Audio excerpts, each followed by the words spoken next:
Hello friend, శివుడు నందిని చంపి పార్వతీదేవిని పెళ్లి చేసుకున్నాడు అని మీకు తెలుసా? ఒకరోజు శివుడు పార్వతీదేవికి వేదాలు చెప్తుంటే పార్వతీదేవి ఆవలించుతుంది.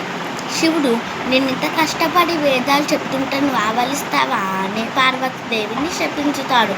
నువ్వు భూమిపైన ఒక మత్స్యకారుని కుటుంబంలో పుట్టు అని. అలానే పార్వతీదేవి మత్స్యకారుని కుటుంబంలో పుట్టింది. కొన్ని రోజుల తర్వాత శివుడు చాలా బాధపడుతున్నాడు పార్వతి లేదని. అది చూసిన నంది ఒక తిమింగలంలాగా భూమిపైన అవతరించింది.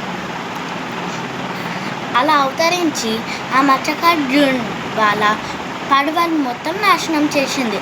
అప్పుడు ఆ మత్స్యకారుడు ఎవరైతే ఆ తిమింగలాన్ని చంపుతారో వాళ్ళకి నా కూతుర్నిచ్చి పెళ్లి చేస్తా అని చెప్పాడు.